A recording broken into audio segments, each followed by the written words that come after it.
Buenas tardes a todos los presentes.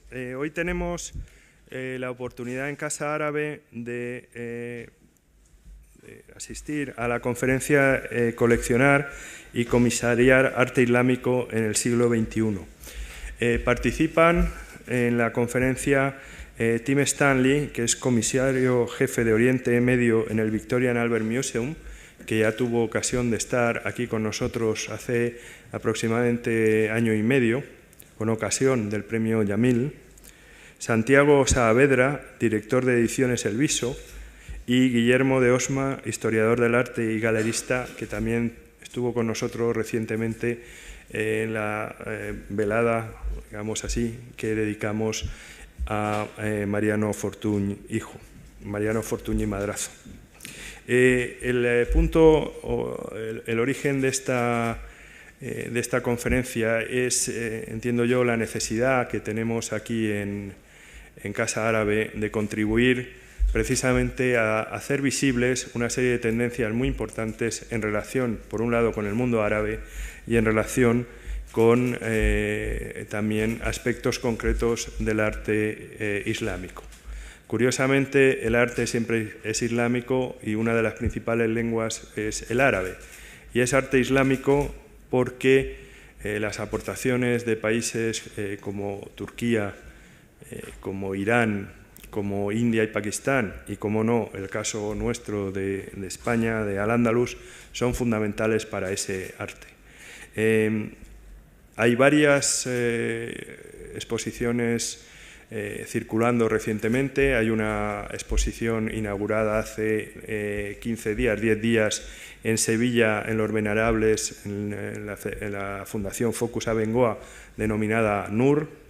En Londres recientemente se inauguró The Everlasting Flame sobre el arte ligado al zoroastrismo, y hay muchas exposiciones que están poniendo en diferente valor, no solamente en el caso del zoroastrismo, no es arte islámico como tal, pero el arte del Oriente Medio y de las zonas de influencia. Pero existen muchas más tendencias, hay a diferentes niveles. Existe todo el intento por parte de los países del Golfo de apoyar su industria cultural y su construcción nacional también mediante ejercicios como puede ser la creación del Museo de Arte Islámico de Doha, o como puede ser las diferentes actividades en Abu Dhabi, Dubái, la potencia cada vez mayor de Omán y una serie de países, evidentemente el más importante a todos los efectos siempre es Arabia Saudí. Hay otros fenómenos también, como la mayor importancia precisamente de compañías como pueden ser Christie's y Sotheby's, incidiendo cada vez más en este tipo de mercado, y hay, insisto, infinidad de cuestiones y de temas que están sobre la mesa y que yo creo que la aportación de los tres ponentes puede ser de especial importancia. Cada uno de ellos proviene de un mundo y todos ellos son complementarios. Pero sin más, voy a dejar la palabra ya a Tim Stanley, que será quien ocupe la mayor parte del tiempo, y posteriormente Santiago Saavedra como editor y Guillermo de Osma como galerista podrán hacer el contrapunto y los elementos que ellos quieran destacar. Muchas gracias. Tim. Good evening. Thank you very much for the invitation to talk here at Casa Árabe. Muchas gracias por la invitación para hablar aquí en Casa Árabe esta tarde-noche. Creo que tenga que decir pueda resultarle de interés a los aquí presentes, porque este tema es mi trabajo diario, pero espero que también pueda tener cierta significación dentro del trabajo de los museos, y no solo ahí, sino ciertas ramificaciones en cuanto al mundo de la cultura en general, porque la gente en realidad cuando construye museos lo hace también para construir identidades. Los orígenes de lo que voy a comentar esta tarde se remontan a una conferencia que se celebró en el Museo del Louvre, en París, en 2004. Los conservadores del Louvre se dieron cuenta de que en los 2 años anteriores se habían producido y anunciado, se habían anunciado, mejor dicho, una serie de acontecimientos importantes, la creación de un museo de arte islámico en Doha, en Qatar, y también las exposiciones en muchísimos otros museos del mundo, por ejemplo, la colección del Museo de Copenhague, en Dinamarca, que es una de las más significativas de arte islámico, que iba a volverse a desarrollar. En general todas las colecciones, pero sobre todo la de arte islámico, que es la parte, el grueso, digamos, de la colección, de las colecciones que se exhiben allí. Y había otros museos también que iban a volver a desarrollar sus galerías de arte oriental, de Medio Oriente. El Metropolitan también dijo que iba a cerrar sus salas de arte islámico y a exponer una vez renovadas estas salas, dijeron, y así lo hicieron, ya están abiertas en la David Collection y, en fin, toda una serie de museos, todos los que he dicho, se lanzaron, y también a esta renovación, y también en el distrito de Kos, en Atenas, hay toda una antigua villa, una antigua mansión que se ha redecorado, se ha diseñado para lanzar todo un museo de arte islámico en Atenas. O sea, que había nuevos museos que estaban renovándose, y la verdad es que a mí me pareció que tenía que haber alguna causa de que todas estas grandes instituciones decidieran crear o recrear, digamos, todas sus exposiciones de arte islámico. Y para ello se hizo, digamos, hubo una conferencia en la que se trataron de buscar estas en el Louvre, donde se trataba de ver un poco cuáles eran las causas. Y esto fue en 2004, como digo, y solo 3 años antes se había producido ya los atentados del 11 de septiembre. Y fueron los distintos museos, uno a uno, en el Benaki, por ejemplo, el de Viena, el Victoria y Alberto, el Metropolitan, todos ellos decían, bueno, es que en realidad todo esto no tenía que ver con lo que había pasado, porque ellos habían tomado las decisiones de renovar o de cerrar para dar cabida a otras exposiciones y luego volver a exponerlas por una serie de razones. El Louvre, por ejemplo, su actividad se debía a una serie de decisiones que se habían tomado a nivel estatal, porque el VIA, el Victoria y Albert de Londres, sí que tiene participación estatal, pero en concreto no hay tanta intervención como en el caso de Francia, en donde realmente están totalmente bajo el control estatal. Había sido precisamente el presidente Chirac el que había decidido en su momento que había que renovar toda la sección de arte islámico en el Louvre, y que había que crear un departamento de arte islámico en el Louvre y encontrar financiación con toda la financiación que esto requeriría. Pero todo ello tampoco, y también estaba un poco relacionado con la crisis que había habido en el mundo cultural de Occidente desde 2001, y efectivamente hasta cierto punto, pero sobre todo era el resultado de un recorrido individual de cada uno de los museos por su cuenta, este renovado interés por el arte islámico. Y de ahí que desembocará esto con la creación del nuevo Museo de Arte Islámico en Qatar, que además era un edificio emblemático creado por Ian Pate, uno de los máximos representantes de la arquitectura, y además parecía que iba a tener una cierta continuidad, porque los cubaitíes precisamente habían creado una institución similar que había sido destruida durante la invasión iraquí en el 91, y era algo que quedaba todavía pendiente en el Golfo, algo que había que terminar de hacer en el Golfo.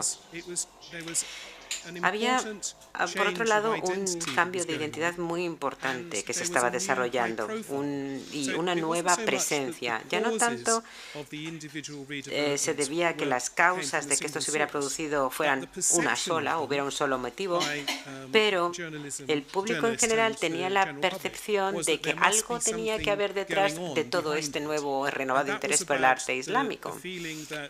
Parecía como que el arte islámico se hubiera vuelto más importante cada vez, tener una predominancia mayor, más que ser un poquito la hermanita pobre dentro de todos los demás artes del mundo. Y de ahí que se le diera un renovado énfasis a estos nuevos acontecimientos. Y tenía, como digo yo, decía antes, un significado en relación a la búsqueda de nuevas identidades para, en general, los pueblos de Oriente Medio. Esa identidad está ahora cristalizándose en torno a la expresión arte islámico. Pero tenemos que recordar que arte islámico no es una denominación que se haya inventado en Oriente Medio, se inventó en Europa, empezó a utilizarse alrededor del año 1900. Y lo que reflejaba era un cambio en la forma en que los europeos veían o percibían el arte de aquella parte del mundo. A mediados del siglo XIX había diferentes términos para referirse al arte de Oriente Medio y del sureste y del sur de Asia. Y esto formaba parte de un proceso general de crear categorías e ir creando una especie de encasillamiento para poder referirse con facilidad a diferentes conceptos. Por ejemplo, en 1856, en la gramática de Ormond se decía que lo mejor era hablar de arte árabe, otros decían arte moro para hablar del arte de la zona de Marruecos y del sur, de la época de la dominación árabe en la península ibérica. Y se hablaba de arte árabe para denominar a todos aquellos. El autor de la gramática de los ornamentos trataba de elaborar un sistema que trataba de permitir entender el arte producido en estos países. Y él pensaba que la conquista árabe en el siglo VII era la que creaba una nueva zona geográfica en donde se habían desarrollado todos esos eventos históricos. Más adelante, en ese mismo siglo, el siglo XIX, ya se hacía una distinción entre lo que se consideraba arte árabe y arte persa, como dos diferentes corpus de producción artística. Y más adelante, ya a finales del siglo XIX, se decía l'art musulman en francés, el arte musulmán o el arte maometano. Y después, F.R. Martin, el especialista sueco, llegó al término arte islámico, que es el que acabó acuñándose y el que adquirió ya predominio a finales, como digo, del siglo XVIII, primeros del siglo XIX. Los acontecimientos políticos y el desarrollo económico más amplio en Oriente Medio ha hecho que el propio arte islámico en los últimos tiempos haya adquirido también cada vez más predominio dentro de los propios países islámicos. Como digo, por ejemplo, se creó un museo en el Cairo, en Egipto, el Museo de Arte Árabe. A principios del siglo XX ya se podía hablar perfectamente en ese momento del arte árabe como una producción artística separada diferente al arte islámico. Y poco a poco esto se iba haciendo encajar con el sistema político de la época, que estaba dominado por los nacionalistas árabes. En términos más amplios, en las últimas décadas hemos podido ver sobre todo la caída del nacionalismo árabe, que ha sido sustituido por formas de islamismo.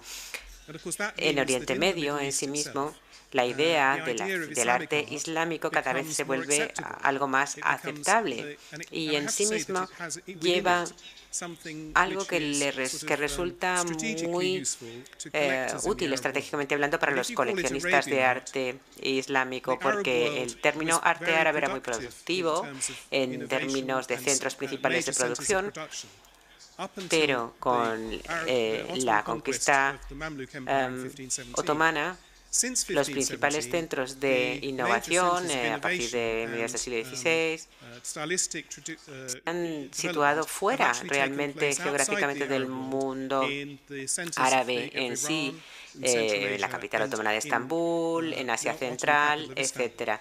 Hasta 1517 se había hecho un arte muy interesante en Oriente Medio. Y llamarle arte árabe no tendría mucho sentido si uno es un coleccionista, pero si uno lo puede llamar arte islámico, entonces uno puede hacer coleccionismo en toda la región desde el siglo VII hasta el siglo XIX o XX.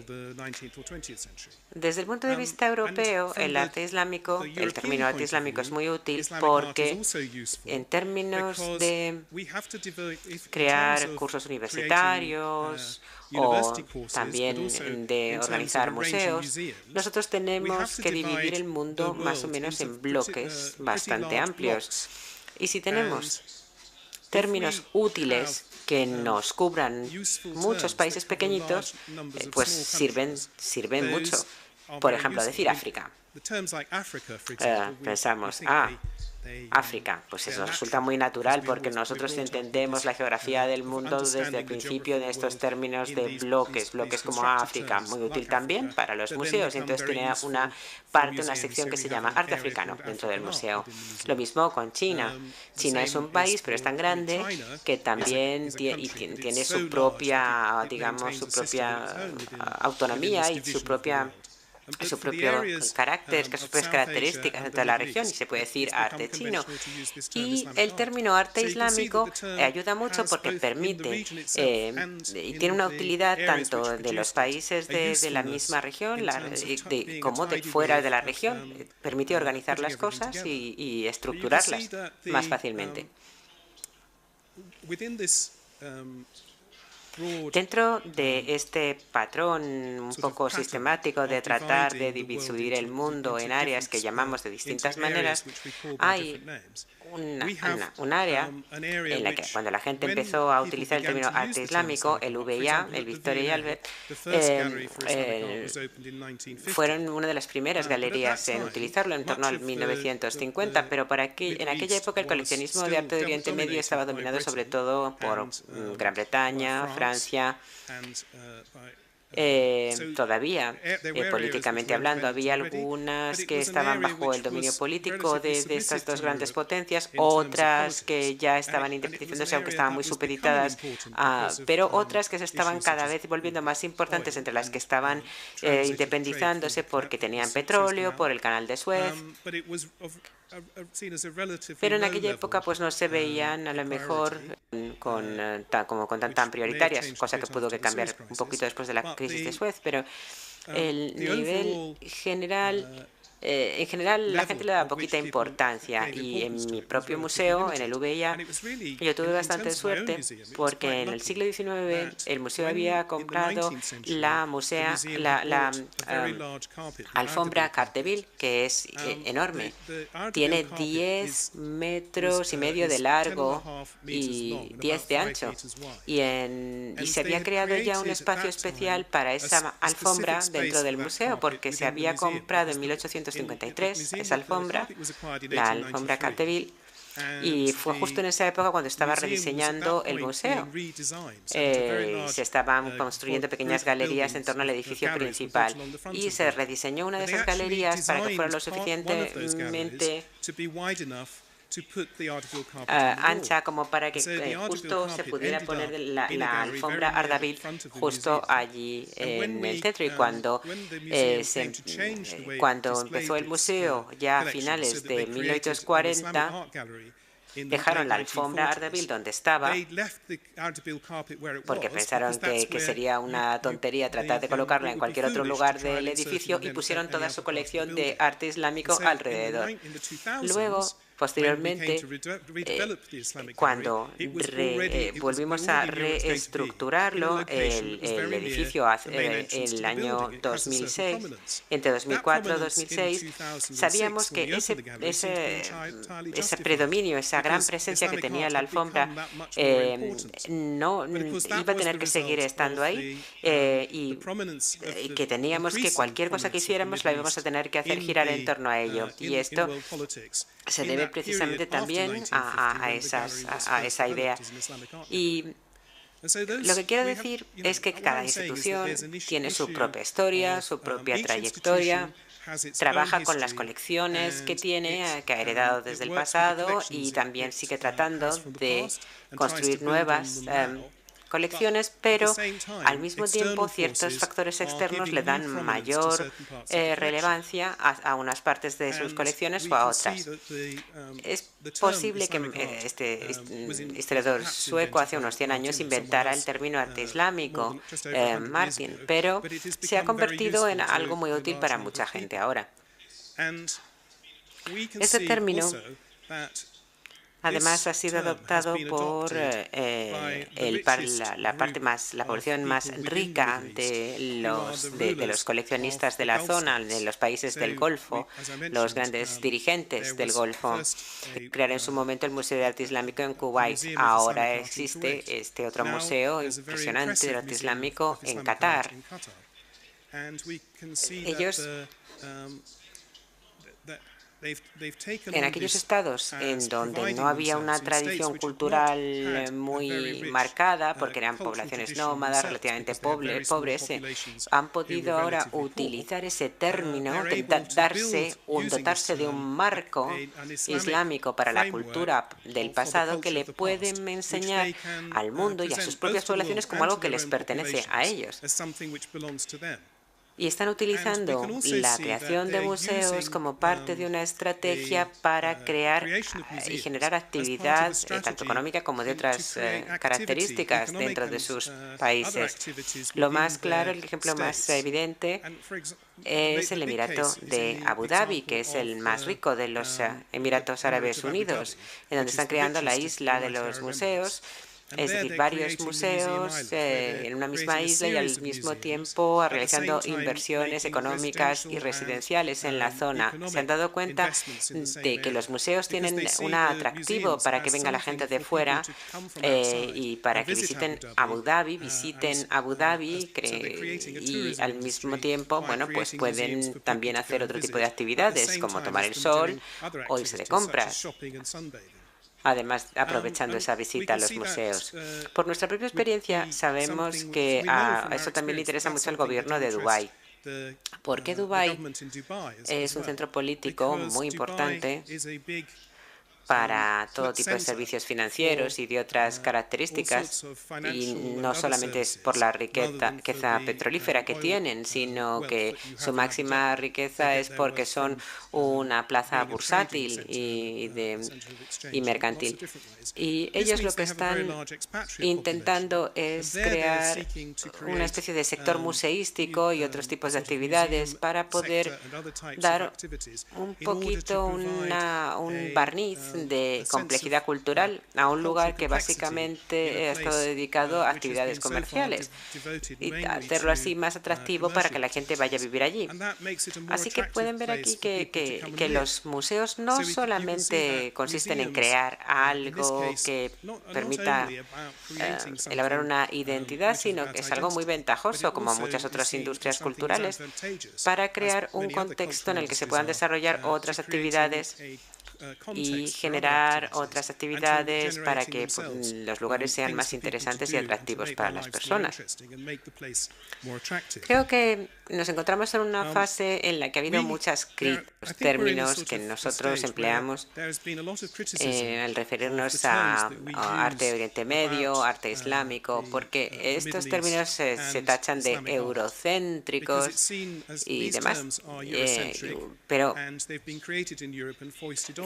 en el VIA no tenemos una sección per se de arte islámico, porque tenemos una tradición que data más allá de la creación del propio museo de diseños y colecciones del sur de Asia. Cuando se reorganizó a principios del siglo XX el museo, se creó una sección india que cubría tanto arte de tradición islámica como no islámica del sureste asiático, pero se le llamaba sección de India, luego, a pesar de todo. Luego se cambió sección de sudeste asiático y al final se acabó creando otra sección que se llamaba suroeste asiático y África del Sur, o África Austral.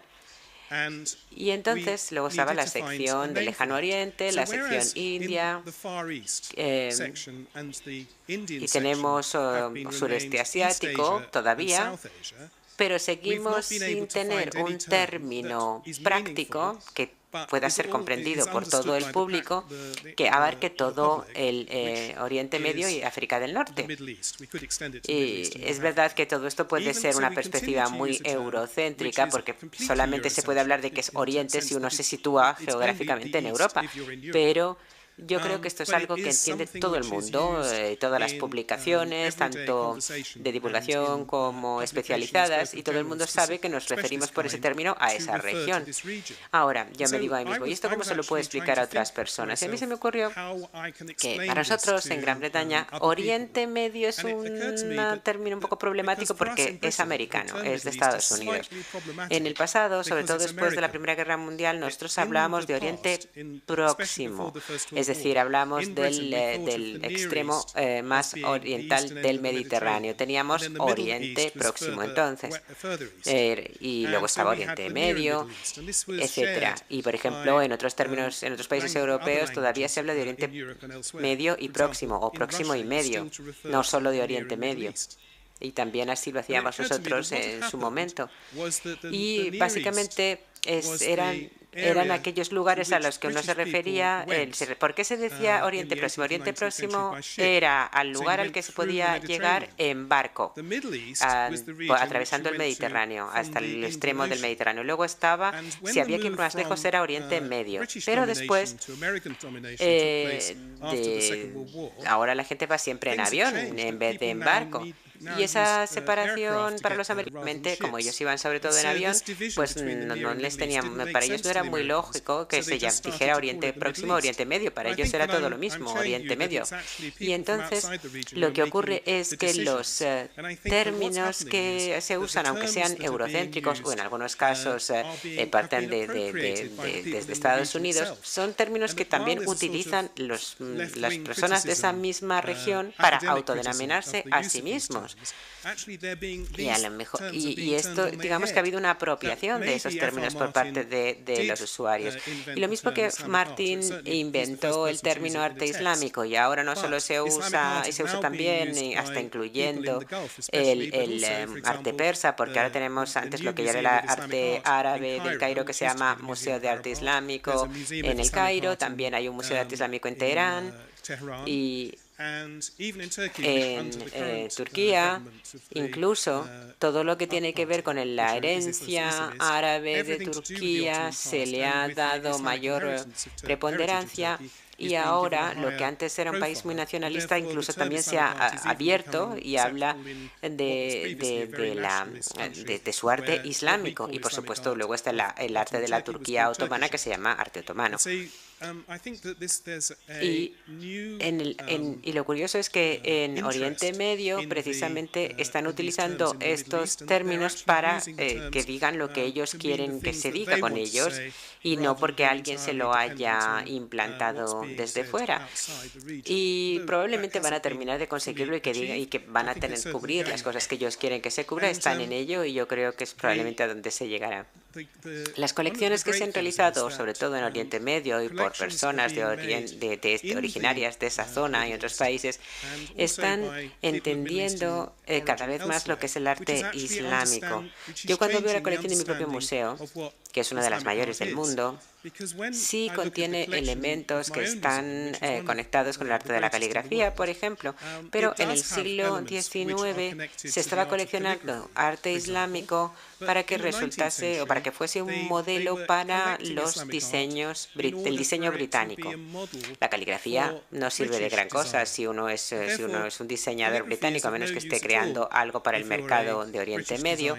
Y así que no se estaban coleccionando sistemáticamente muestras o piezas de caligrafía, sino que fue un poco de casualidad que de repente tenía caligrafía, pues se había elegido el objeto o la pieza porque tenía una técnica interesante y había caligrafía. Sin embargo, las colecciones más recientes, sobre todo las del Golfo, tienen un concepto mucho más amplio del arte islámico, donde se abarcan muchas más cosas, cosa que no se hacía hasta el siglo XX, es decir, no se hacía durante los siglos XVIII y XIX en las colecciones hechas en Occidente.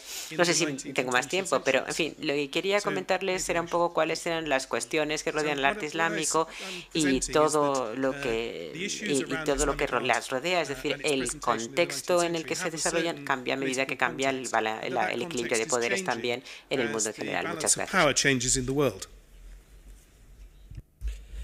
Gracias.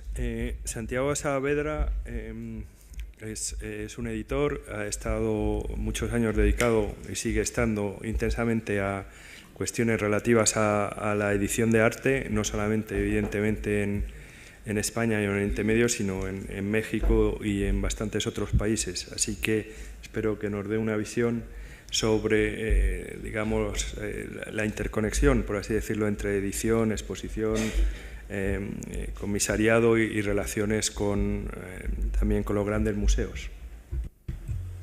Sí, hola, buenas tardes. Primero quería preguntarle a Tim, que ha explicado muy bien un poco la evolución del concepto de arte islámico. Vamos a esperar que me...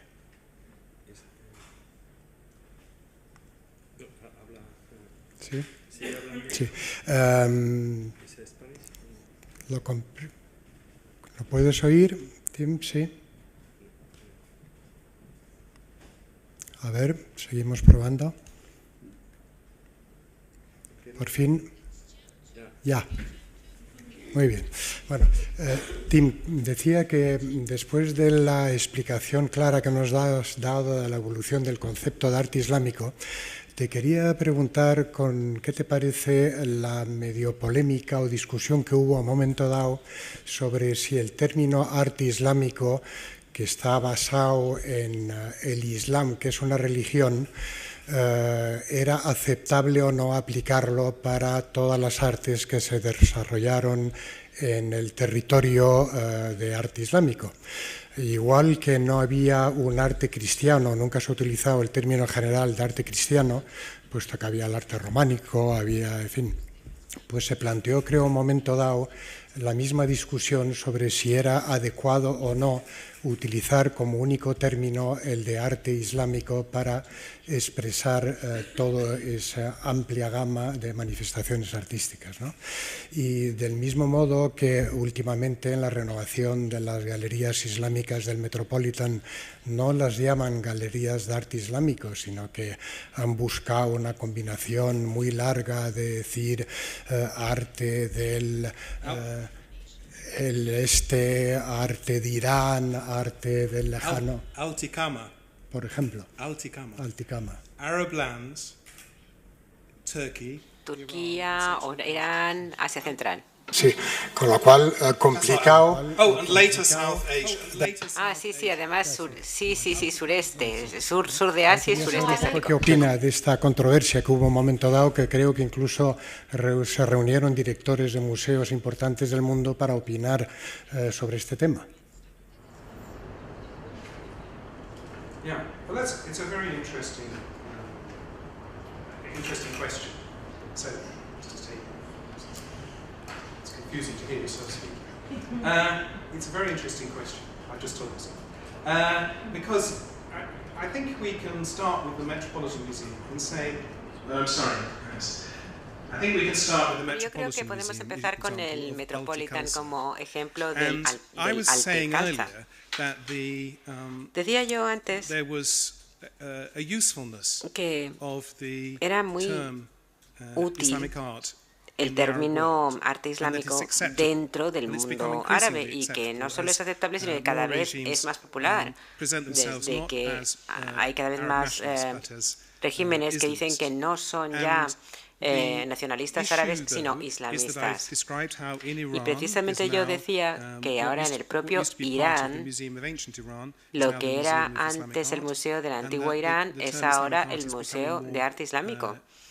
Y el término arte islámico cada vez se utiliza también en Turquía de manera mucho más respetuosa. Y luego además en Estados Unidos, a causa de la Revolución Islámica, hay muchas personas que escaparon de Irán y, por ejemplo, Munir Farmayon, que es un excelente artista, cuando hizo la instalación de arte contemporáneo, cuando inauguramos la Galería Islámica o Galería Islámica Oriente Medio del VIA, pues me dio un paseo por allí al día siguiente y me dijo, ¿qué piezas más extraordinarias tenéis aquí? Yo dije, sí, son de Siria. Y me dijo, ¿pero qué haces tú aquí? Porque para ella,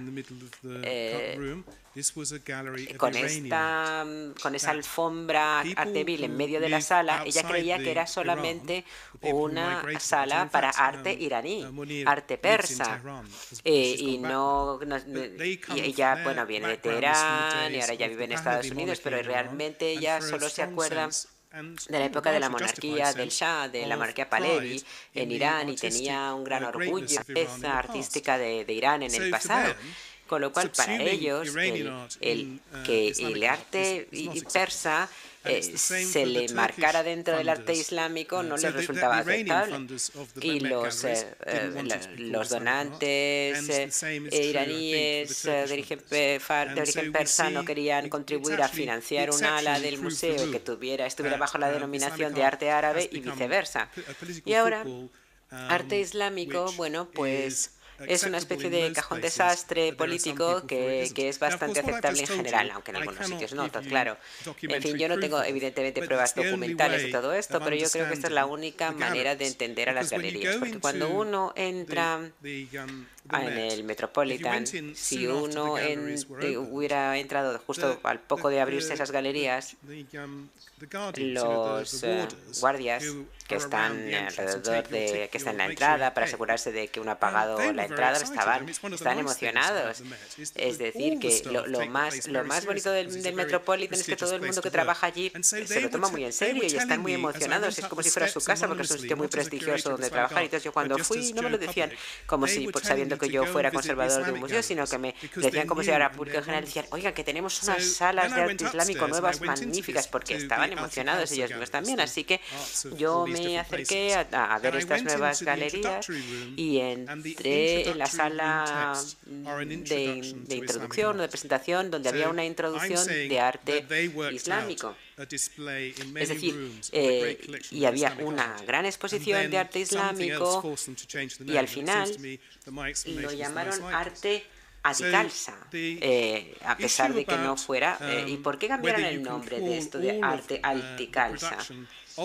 Bueno, pues porque querían englobar no solo el arte de Oriente Medio, Asia Central, el sudeste asiático, sur de Asia, sin englobarlo bajo la denominación arte islámico.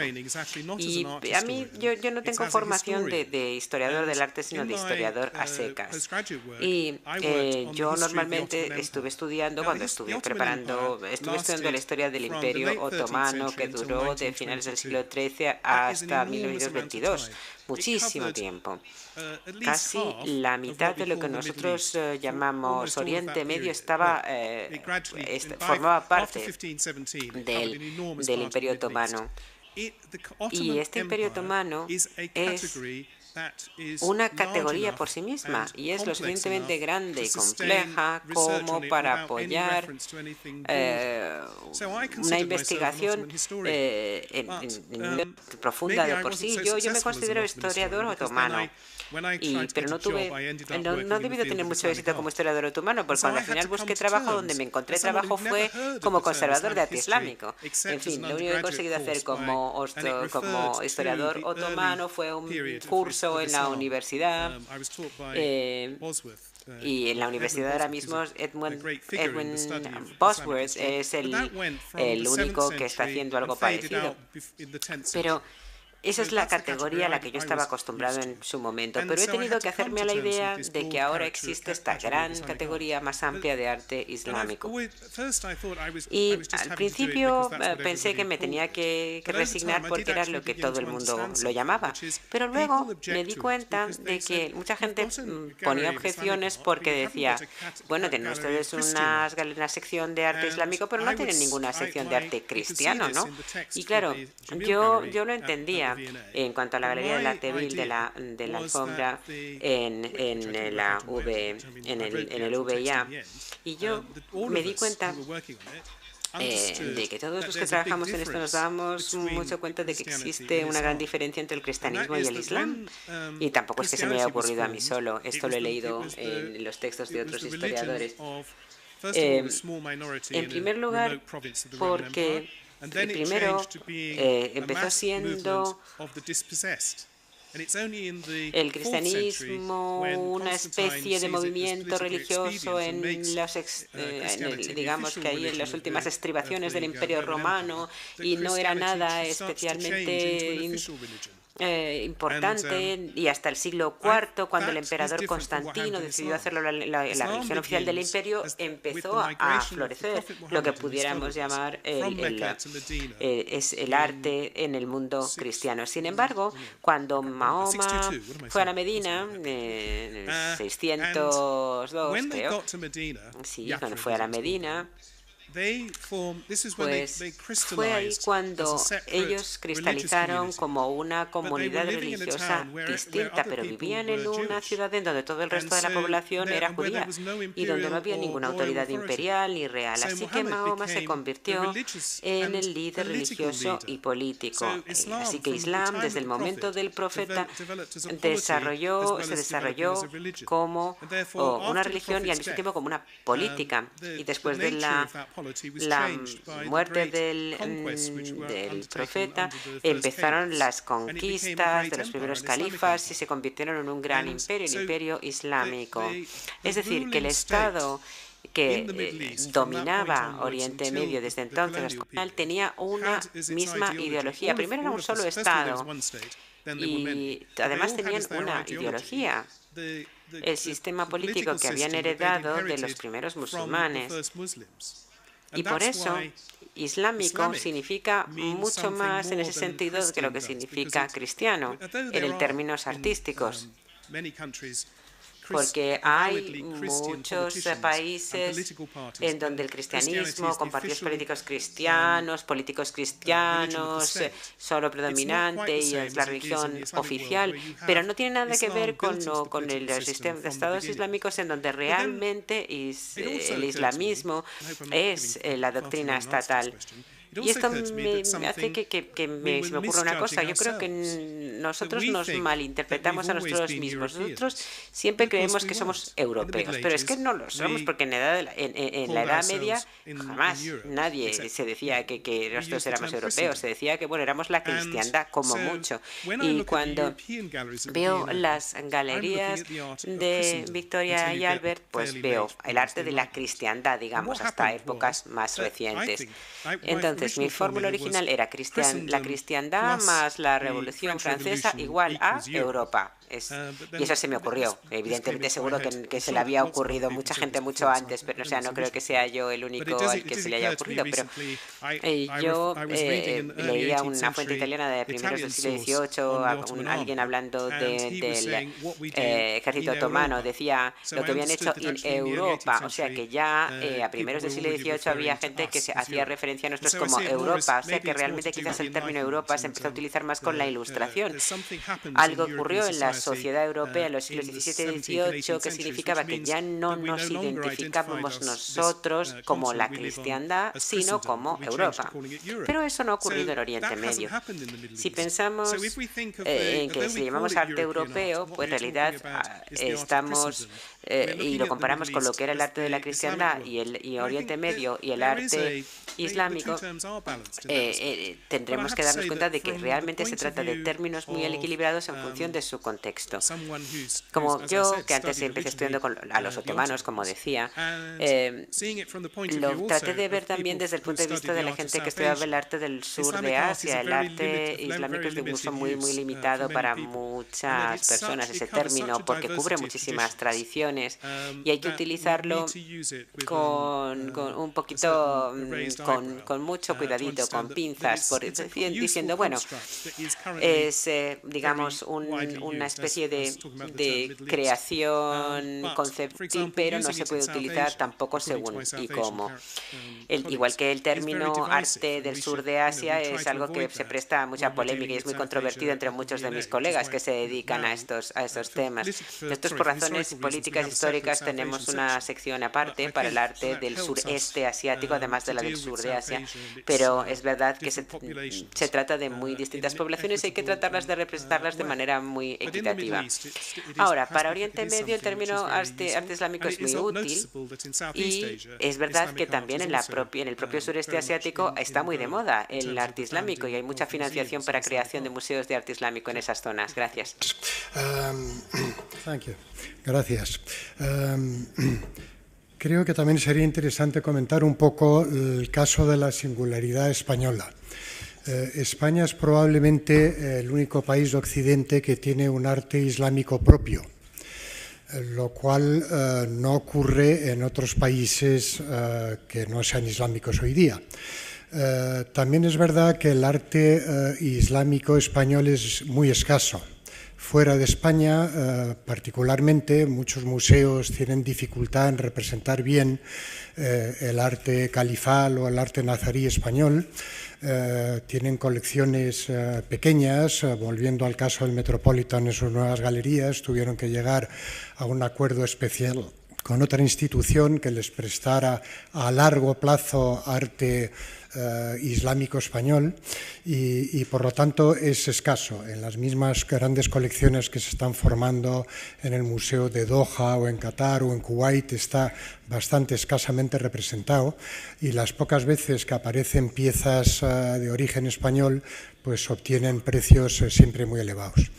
Eso quiere decir que lo que tenemos aquí es un bien de gran valor y que desgraciadamente no hay ningún museo que se le pueda llamar de arte islámico español. Tenemos pues el Museo Arqueológico que se va a reinaugurar dentro de poco con sala importante de arte islámico. Tenemos la Alhambra obviamente con su museo que periódicamente pues también lo tiene muy presente, pero no hay prácticamente instituciones que estén dedicadas a acumular, a comprar o a formar una colección importante de arte islámico español porque hay poco. Lo mismo pasa en realidad con las exposiciones. Han hecho relativamente pocas exposiciones de arte islámico. Hubo la grande de Al-Ándalus en Granada en el año 92. La Alhambra periódicamente monta pues, los jarrones de la Alhambra o distintas exposiciones. Ahora hay la de Nur, pero que también la verdad es que hay, comparado con los bienes que tenemos desde el punto de vista arquitectónico, hay poca presencia por lo demás. Hay los museos provinciales, el Museo de Córdoba, el Museo de Granada, arqueológico, que tienen cosas estupendas, pero quizá pueda parecer que poco puestas en valor o que necesitarían de una modernización en su presentación y cosas así. Esto nos lleva también al tema del arte islámico contemporáneo, moderno y contemporáneo, que prácticamente yo creo que ninguna institución tiene dentro de su política de compras la idea de acumular sistemáticamente o de formar una colección de arte contemporáneo islámico, lo cual es una carencia que a través de los años se hará notar y que es una pena, puesto que el capital que tenemos en origen es importante, pues sería muy interesante que de alguna manera hubiera instituciones que mantuvieran ese interés por ese arte y mantuviera unas colecciones actualizadas.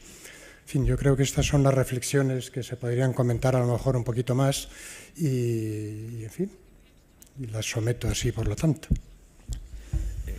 Muchas gracias, Santiago. Ahora paso la palabra a Guillermo de Osma. Estamos viendo que hay grandes transformaciones, evidentemente de naturaleza económica, con la emergencia de nuevas zonas importantes en el mundo, como puede ser el Golfo, pero como también puede ser China o América Latina.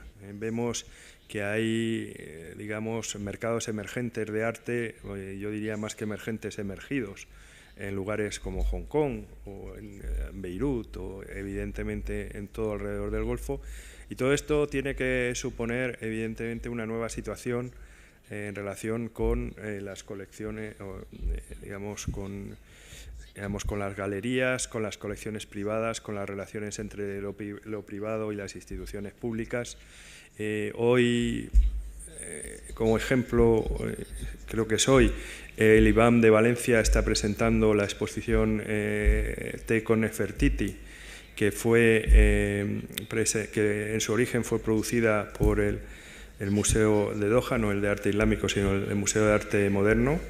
Precisamente Casa Árabe tuvo oportunidad de servir de nexo entre los comisarios y el IBAM y insisto, hay mucho movimiento y yo personalmente no sé muy bien cuáles son las consecuencias de ese movimiento. Así que, Guillermo, por favor. Bueno, buenas tardes.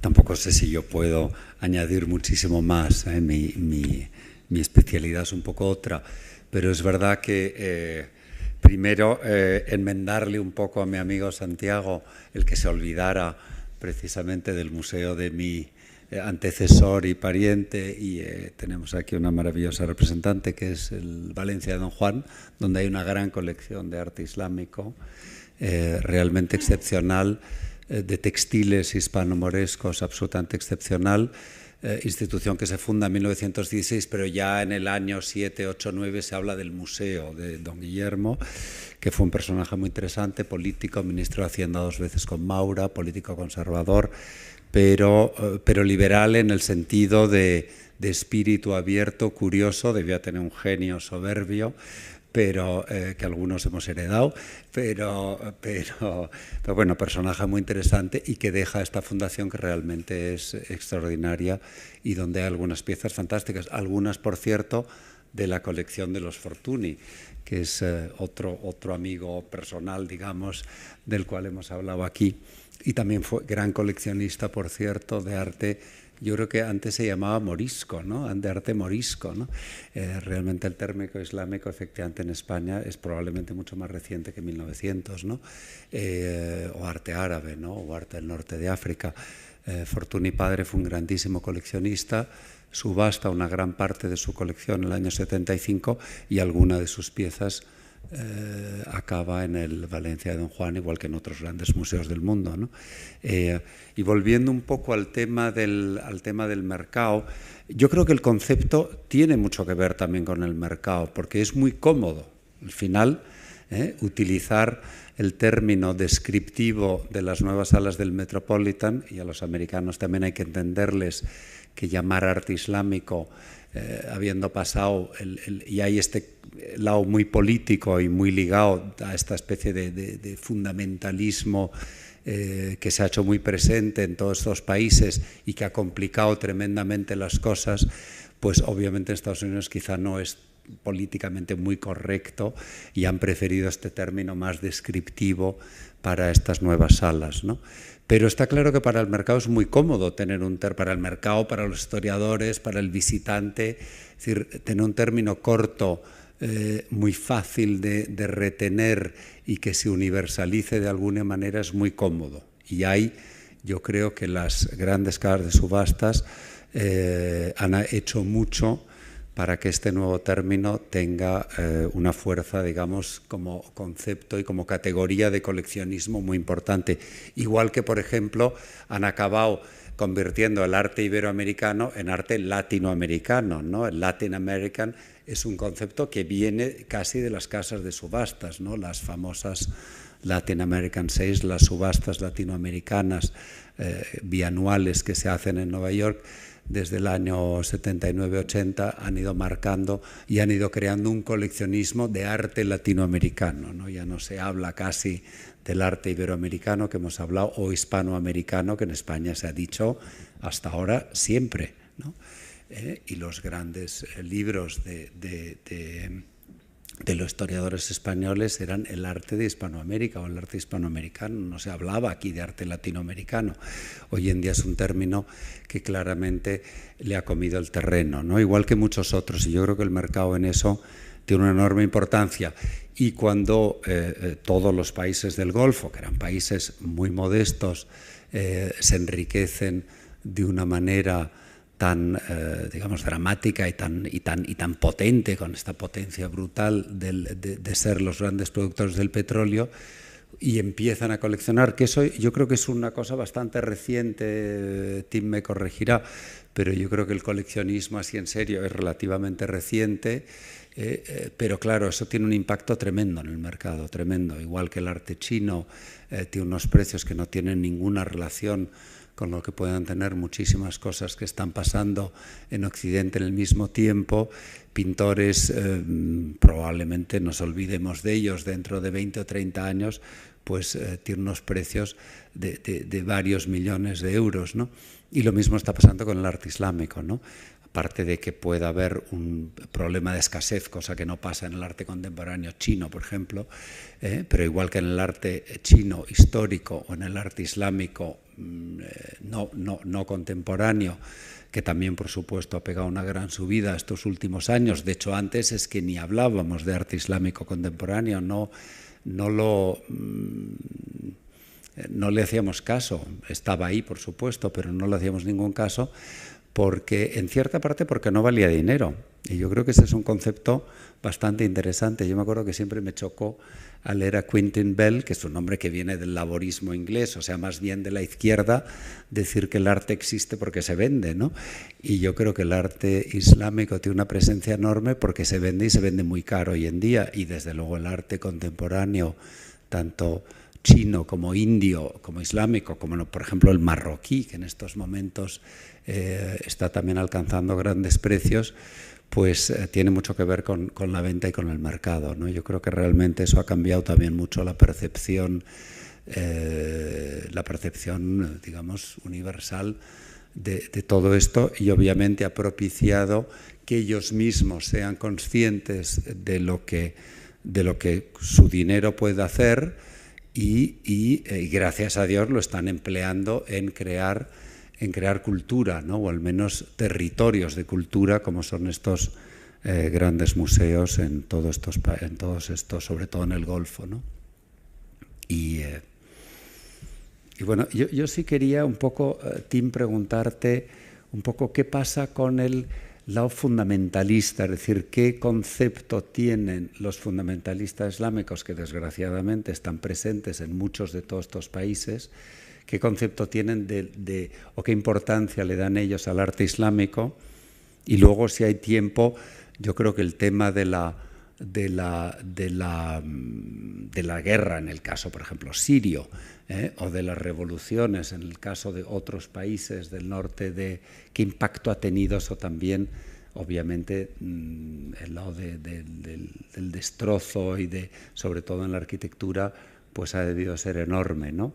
Pero quizás esas dos preguntas en la mesa, si tenemos tiempo, un poco la visión de los fundamentalistas islámicos sobre su propia cultura y su propia creación artística, y dos, un poco el tema de la conservación y de los problemas que ha habido tan tremendos con las convulsiones del Middle East, ¿no? del Próximo Oriente, ¿no?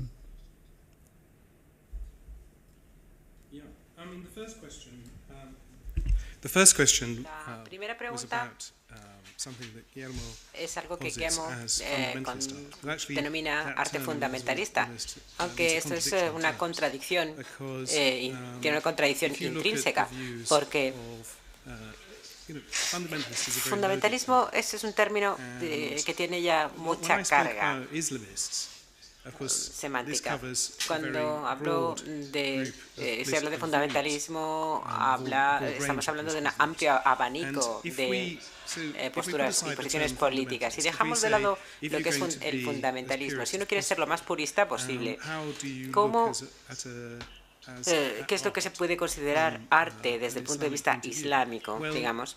you can, if Si you se consider that considera que el Wahhabism, wahabismo, por as ejemplo, one un example, ejemplo, that you mustn't distract uno yourself no debe nunca distraerse ni abstraerse from prayer, from being, de devoting what you're doing to dedicar God. lo que Then uno any hace form a of Dios. art, Así can que be a y distraction. ese círculo tiene que That's why, dedicarse y consagrarse a the Dios, y Wahhabis cualquier have forma de destroyed arte puede tombs ser and, una any other distracción, sort no hay of que monuments distraerse, that can y be por eso seen de as ahí que encouraging se hayan idolatry, profanado with a very tumbas y hayan strict destrozado about it. monumentos So, en aras de, for them, de un fanatismo extremo.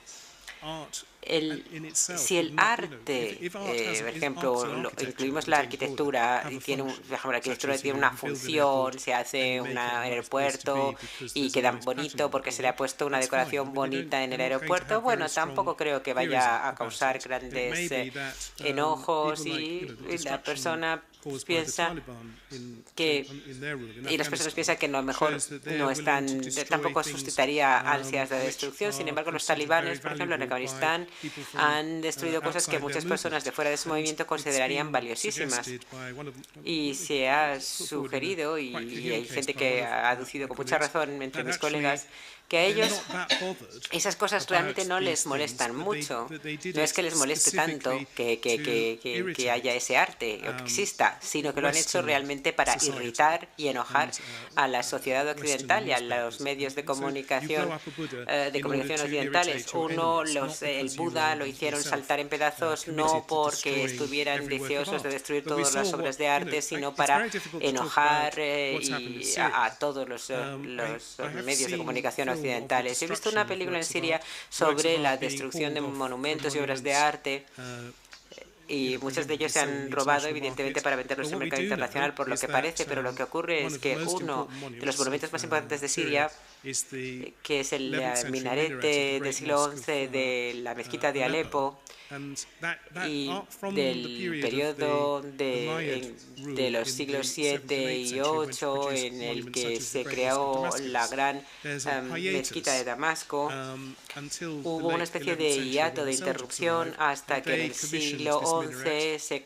encargó la construcción del minarete, y por lo tanto ese minarete tiene un significado como comienzo de la vuelta del arte a Siria después de la Edad Media, y eso era emblemático y se ha destruido. O sea que ahí podemos ver cómo se están destruyendo el arte y la arquitectura también. Sabemos que se ha hecho también grandes daños al paisaje urbano, como el zoco de Alepo, que se incendió y se le prendió fuego íntegramente. Se me ha dicho que ha habido grandes partes de ese zoco que quedaron destruidas en el incendio.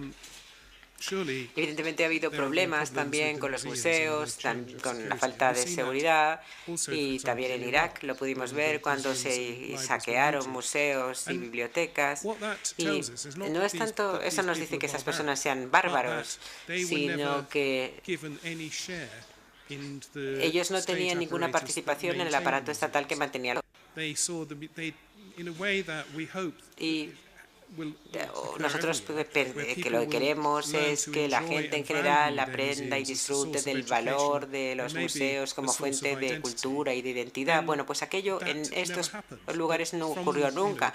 Desde el dominio británico, en esa zona se crearon museos, pero sobre todo para los privilegiados, porque la inmensa mayoría de la población del país había quedado excluida de los principales propósitos educativos y económicos de estos museos. A estas personas, estas instituciones ni las entendían, ni se les había explicado nada, solamente las veía como parte del aparato estatal y por eso las atacaron después de la invasión. Y esas son las cosas que han ocurrido allí. Y por eso creo que parte del problema en algunos estados de Oriente Medio que no han construido un sistema educativo ni que fuera inclusivo, incluyente, ni educativo, ni económico, etcétera. Lo mismo que ocurrió con las revueltas árabes del 2011. Durante mucho tiempo, por ejemplo, en Egipto, el control de los yacimientos arqueológicos se había quedado totalmente desmantelado y se produjeron numerosos saqueos y pillajes. Yo, por ejemplo, la ciudad de Apamea, en Siria, he visto fotos donde realmente todo el yacimiento está lleno de agujeros y de socavones de personas que estuvieron ahí tratando de saquear el yacimiento. Y en Apamea, como digo, habían conseguido volverlo a convertir en una atracción turística debido a que se habían reconstruido las columnatas de la época helenística y todo ese trabajo que se había hecho con la ayuda belga y de otros países ha quedado completamente destruido por parte de personas que estaban intentando buscar otras antigüedades y para saquearlo. Es una tragedia y es incalculable, pero también hay que recordar que comparado con el coste en vidas humanas que se ha producido en estos países, también eso es francamente terrible. No sé si puedo seguir. ¿Puedo hacer un comentario? Y es que yo soy el organizador del premio Jamil. Y tengo que responder a estas preguntas, por ejemplo, ¿a qué realmente se le llama arte contemporáneo en el Oriente Medio? Nosotros siempre decimos arte islámico. Hasta Primera Guerra Mundial decimos arte islámico, pero a partir de la Primera Guerra Mundial ya no utilizamos el término arte islámico para referirnos al arte de Oriente Medio. Es una de esas grandes decisiones que toma, como de costumbre, una institución occidental, pero esto muestra también la gran diversidad de la índole y de la naturaleza de este arte. Por ejemplo, si alguien del sur de Asia o de Oriente Medio quiere llamar a su propio arte islámico, nosotros no nos oponemos. Pero lo que no podemos hacer es imponer términos a personas que no piensen que esas obras son arte islámico. Por esto nosotros encantados de decir que es arte contemporáneo de Oriente Medio y ya está. Es un poco, está poco claro cuándo acaba el arte islámico, a partir de qué fecha, o de en qué región, y qué ocurre si lo hacen artistas procedentes del Oriente Medio, pero que ahora viven en otros lugares, como por ejemplo la arquitecta Zaha Hadid, que vive ahora en Londres. ¿Y qué decimos de su obra? Ahí hay que ser difusos en cuanto a las fronteras que puede tener este arte, a menos que el artista mismo nos diga lo que es y declare firmemente su identidad. Sí, antes de pasar a las preguntas y respuestas, yo quería hacer dos preguntas a Tim Stanley y un comentario más general a lo que nos dijo Guillermo. Por otro lado, destacar, yo creo que si Santiago Saavedra no se refirió al Instituto de Valencia de Don Juan, era para dejar la oportunidad a Guillermo de Osma que lo hiciera. Perdona, aprovecho un segundito solo para decir que el Valencia de Don Juan es la joya de la corona. Lo que pasa que muy discreta y lo más coherente de todo lo que tenemos por mucho. No, al respecto, una simple anécdota en la que nadie vea más de la anécdota. Precisamente cuando se inauguró en Sevilla la exposición NUR, hay al menos una pieza, yo creo que hay más, 5 piezas, 10 piezas. Sí, no, pero digo, es que me refiero a una en concreto.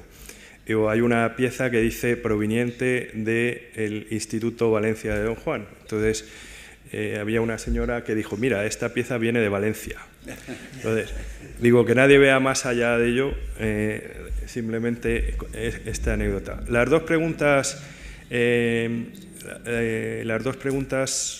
primera pregunta es, ¿en qué medida y esto tiene que ver con lo que también Guillermo dijo sobre, digamos, hablando mal y pronto, la primavera árabe.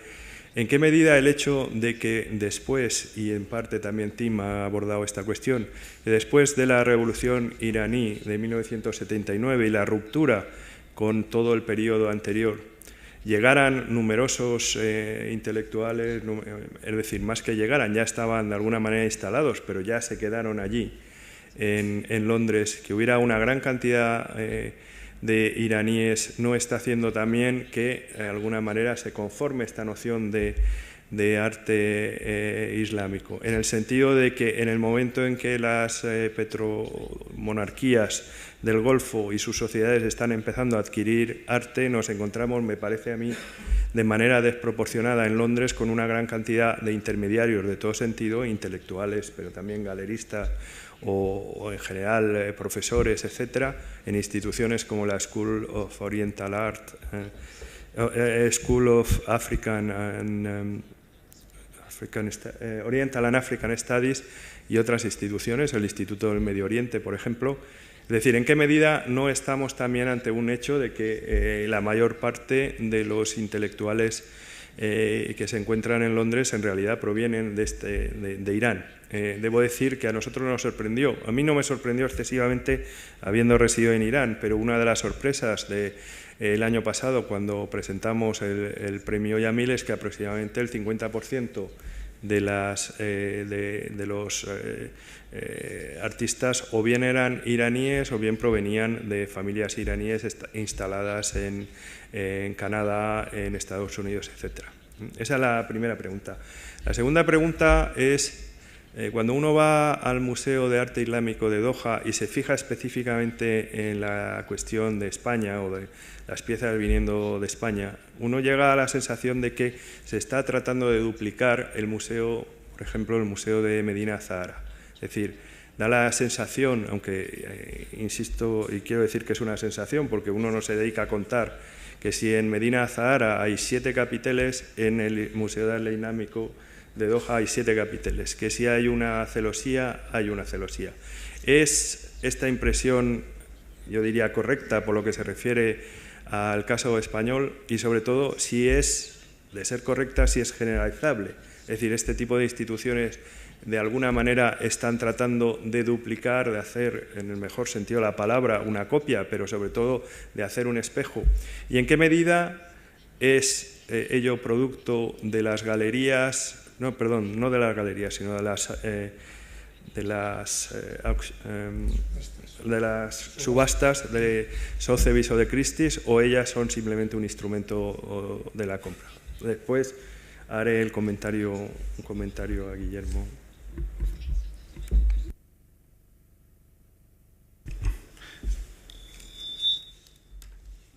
I think that there were several questions there. Hay varias preguntas a la vez. Una sobre los iraníes en Londres. Y bueno, yo creo que probablemente había menos iraníes en Londres que turcos, desde luego. Pero los iraníes, bueno, empezaron a llegar antes de la revolución, pero muchos más llegaron después de la revolución en el 79. Muchos de ellos han tenido mucho éxito en el mundo de la empresa y son de manera moderada nacionalistas,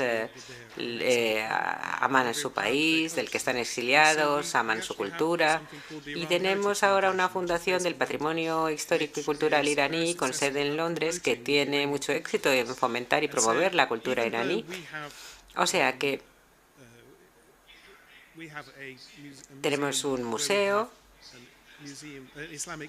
una galería, mejor dicho, islámica Oriente Medio, que se llama Galería Yamil de Arte Islámica, aunque antes contaba yo la historia de Munir, que decía, no, qué bonito, tiene que ser iraní. No. Las cosas, en fin, no se han opuesto tanto a que utilizaran esta denominación, porque ya el VIA tiene muchas otras galerías y colecciones donde está presente el arte iraní. Hemos recibido muchos patrocinios muy útiles precisamente de la Fundación para del Patrimonio Cultural y artístico iraní, que son uno de nuestros socios y colaboradores más importantes. Y eso, sin embargo, no existe por parte de la comunidad turca. No hay un organismo así que represente a la cultura turca y que quiera colaborar con un museo, que a lo mejor podría ser en el futuro que se dé esta situación. Tenemos una gran relación con un mecenas turco que sí que está patrocinando al arte islámico, pero bueno, en fin, no sé si respondo a su pregunta. Evidentemente tenemos muchos patrocinadores, muchos mecenas iraníes en Londres, pero que no se enfadaron tanto con la denominación de llamarlo arte islámico como ocurrió en Nueva York. Pero bueno, y no sé la segunda pregunta cuál era. Sí, bueno, y no se enfadaron tanto porque, y es comprensible porque no eran ellos los que estaban pagando por la exposición. Bueno, y en Nueva York sí. Pero bueno, sí, lo que decía, la pregunta que decía usted, hay personas que sean de ascendencia de Oriente Medio, pero que vivan o procedencia y vivan en otro lugar.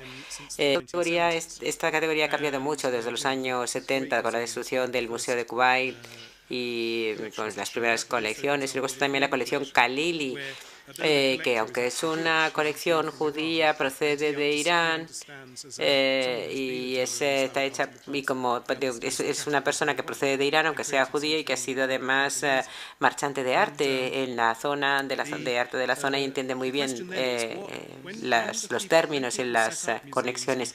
Cuando las personas crean museos en Oriente Medio, ¿qué marco utilizan? O sea, ¿qué referente? Bueno, yo creo que eso está cambiando. Al principio, los contactos se llevan más bien con las casas de subastas. Las casas de subastas tenían personas a cargo de las mismas que conocían mucho este arte, el arte del que eran marchantes, y asesoraban a sus clientes con un conocimiento, evidentemente siempre tratando de publicitar el material que vendían, pero yo aprendí mucho de ellos, porque yo pasé de ser historiador del arte a dedicarme a arte islámico, porque precisamente Londres es el gran mercado del arte de la zona, y yo aprendí mucho trabajando en casas de subastas. Esa es parte de mi formación.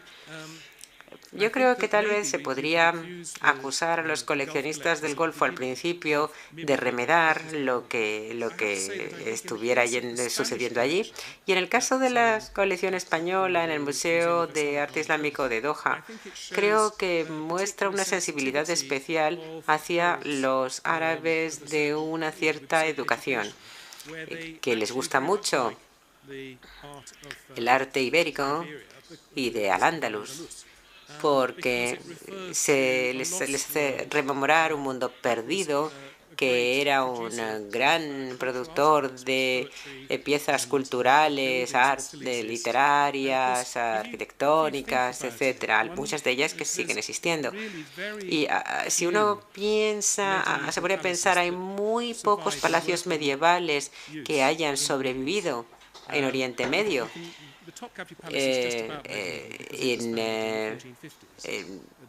Algunos de finales de los 1450, por ejemplo, pero era porque cuando había cambios dinásticos, los edificios de la dinastía anterior o bien se les descuidaba y se les dejaba echar a perder, o bien se los derribaba y se construía otro encima. Y la Alhambra precisamente es precisamente por eso tiene tanto valor histórico, porque Carlos V lo convirtió en un símbolo del triunfo de sus abuelos y se ha preservado de una manera completamente insólita. insólita en el resto del mundo y nos enseña mucho de cómo eran esos palacios medievales.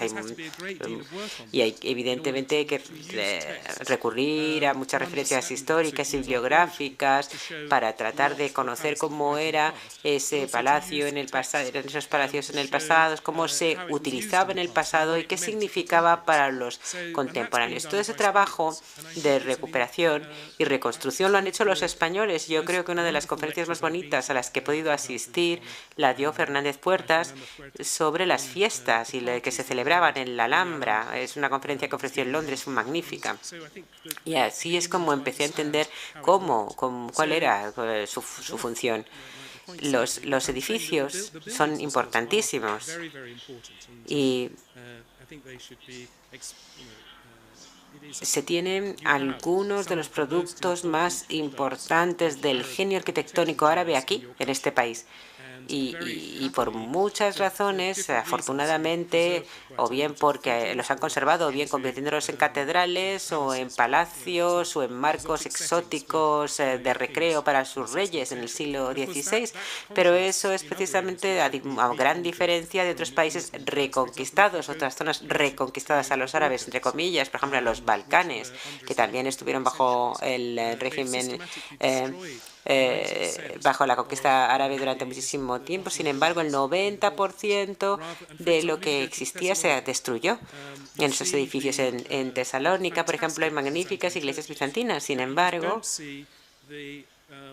no se ve ese contexto urbano en el que existieron, en el que sobrevivieron en los siglos que han pasado desde entonces, porque el resto de la ciudad ha quedado destruido, derruido, a menos que fuera realmente bizantino, salvo las murallas, por ejemplo. Y eso es lo que es realmente una tristeza, porque yo creo que Tesalónica ha tirado por la borda algo que hubiera podido ser magnífico, que la gente pudiera visitar y que hubiera dado un dinamismo económico enorme a la ciudad ahora si se hubiera podido preservar.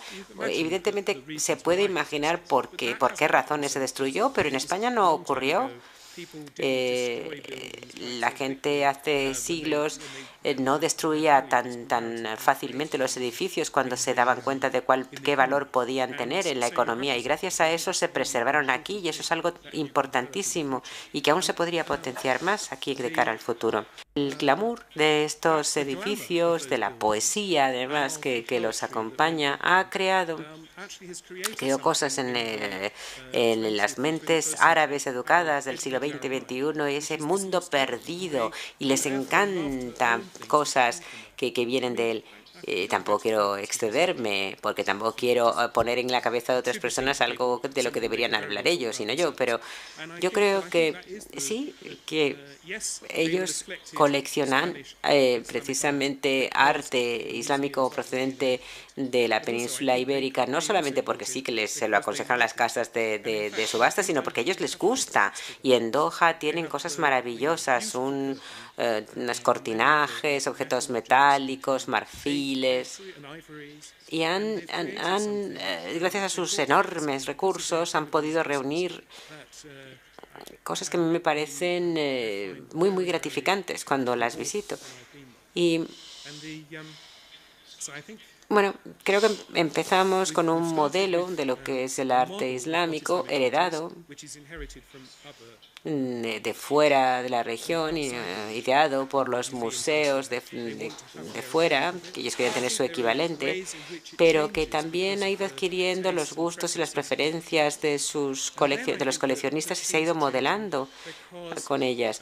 Las personas que se ocupan de la gestión de las instituciones de esas características quieren que esas instituciones signifiquen más para sus públicos y buscan la manera de resaltar su propia producción. Por ejemplo, en la Bienal de Venecia ahora hay una representación de los Emiratos Árabes Unidos, y dicen que ahora tiene una serie de actividades culturales en la región, y aunque no las pudieran identificar hasta los años 70 diciendo que eran realmente muy pocas las que había disponibles, pero ahora, gracias al petróleo y al gas, el país se ha vuelto riquísimo. Pues gracias a esto le pueden ofrecer una gran oportunidad a sus poblaciones y se pueden ver cómo están surgiendo artistas emiratíes que están siendo presentados al público como algo que les pertenece. Y esta actitud hacia el arte, que es arte islámico como categoría, pero es un arte del que los propios representantes del mismo van a adquirir cada vez un mayor control. El comentario brevemente la pregunta precisamente sobre el fundamentalismo, digamos los fundamentalistas, yo creo que hay que tener en cuenta que, sobre todo en el Golfo, pero en otros países árabes, coinciden muchas veces elementos o sensibilidades de una parte y de otra en las mismas instituciones. Uno ve instituciones en estos países como muy descentralizadas, donde un instituto o un museo está a la vanguardia del arte y otro instituto, otro museo, obedeciendo a la misma cúpula, está precisamente a veces combatiendo contra esos planteamientos, ¿no? Hay como una descentralización, parece que en el fondo consiste en poner no todos los huevos en la misma cesta, ¿no? Esa es una explicación. Otra explicación es que las múltiples tensiones en la propia sociedad acaban encontrando vehículos diferentes de carácter institucional. Otro debate, que no es el momento por la hora, es precisamente en qué medida el hecho de tener en algunos países de la zona artes de vanguardia no está poniendo en contradicción también con la propia estructura social en la que se encuentran. Es decir, hay numerosos artistas en países como Qatar o Emiratos Árabes que centran una gran parte de su obra en la visibilidad de los trabajadores que no se ven en la calle. Es decir, pero insisto, ese es otro debate.